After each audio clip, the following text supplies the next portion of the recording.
With the student module, you can manage student information. You can sort this list with respect to any field by clicking on it. Clicking on a student's name allows us to view his or her profile, attendance status, report cards, health records, which has a feature of automatic calculation of BMI and a status report, and a behavioral analysis.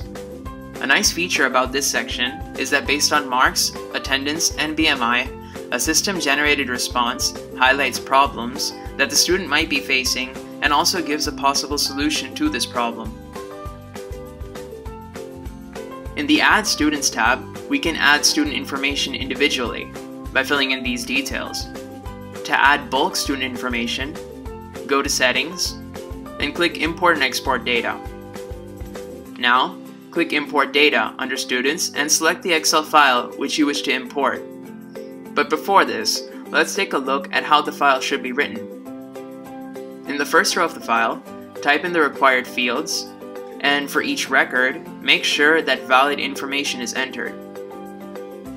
Once you're done, save this as an Excel file and try to upload this to the server.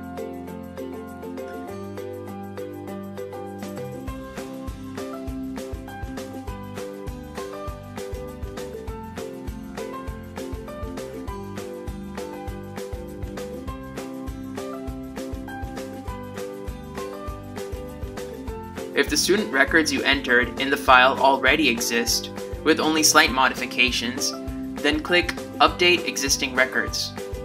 Otherwise, if you're adding new student records, you can leave this box unchecked. Now, click Upload.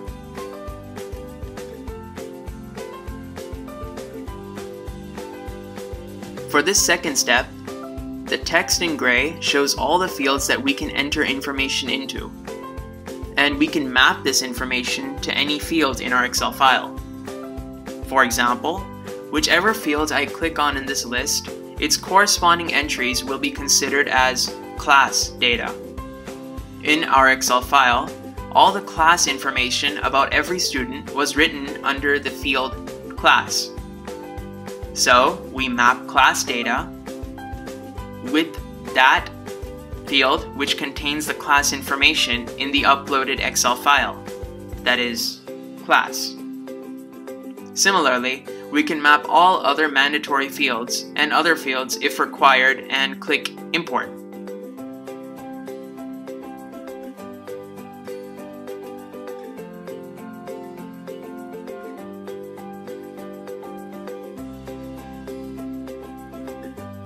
The searching and sorting capabilities in the Student Portal tab are similar to that of the View All Students tab.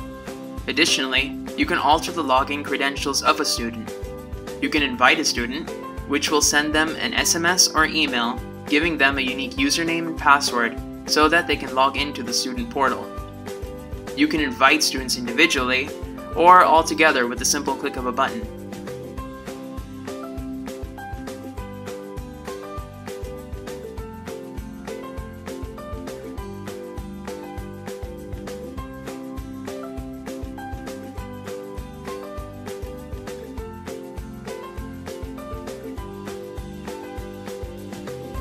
In the Manage Student Fields section, we can add fields to student details.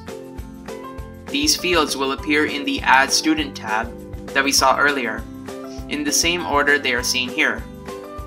Most of these fields are mandatory, but we can, however, make modifications by clicking on this gear-like symbol. If we want to add individual fields, we have to first determine the type of data we want the new field to contain. In other words, we must determine the correct field type.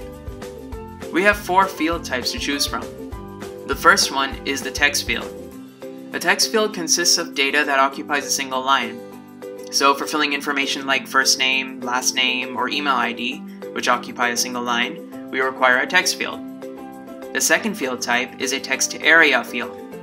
Now, a text area field is used for data which contains multiple lines. So if we want to insert, say, an address box or a comment box, we would use a text area field as a required field type. The third field type is the date field. Now, if a new field is required to contain the date of the year, then the right field type to choose is the date field. This is required in case if the field is, well, date of birth. The fourth field type is a selection field. Here, if the field can only have a few values, then the required field type should be a selection field. This is used in case of gender, where there are only two possible options to choose from, that is, male or female. Now, say that we want to introduce a text field into the student application form. All we have to do is drag text field from the add field column to the required position in these list of fields.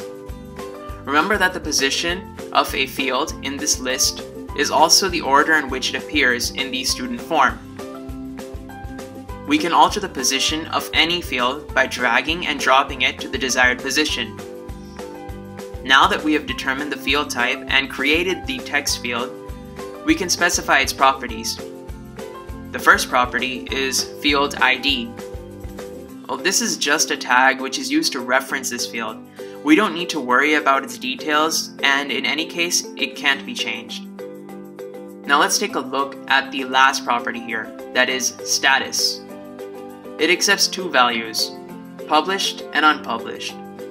If you want to just create the field, but you don't want to include it in the student form just yet, then set the status to unpublished. If you want to include this field in the student form structure, then select this status to publish.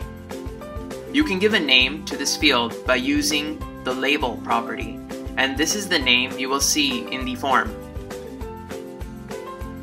The display in property allows us to choose which part of the student form we want to insert this field.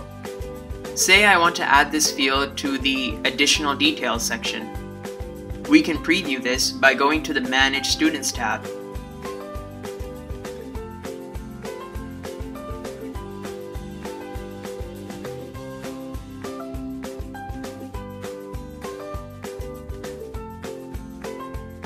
So, a text field named My Field was added to the additional details section.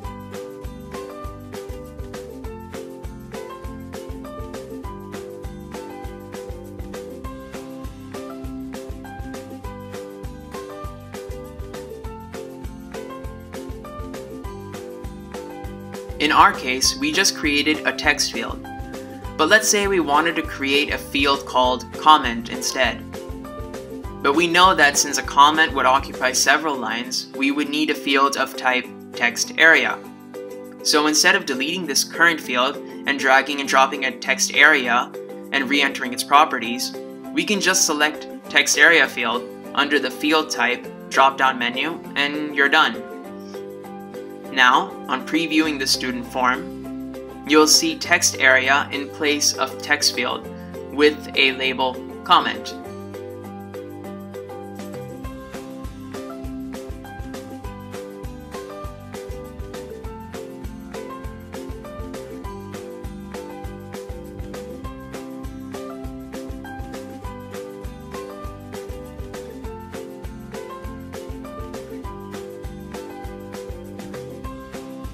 The rules property consists of a checklist. If we absolutely need this comment field to be filled, then select Required. If it isn't necessary to fill the comment field, then leave everything unchecked. The other two checkboxes are for validation, that is to check if the current field, which is the comment field in our case, correlates to the email and the date. Of course, in this case, we really can leave these two boxes unchecked because there is no reason why the comment you enter should be dependent on your email ID or date of birth. So, by specifying these details, we can easily add new fields to the student form. And altogether, we can easily manage students using the Students module.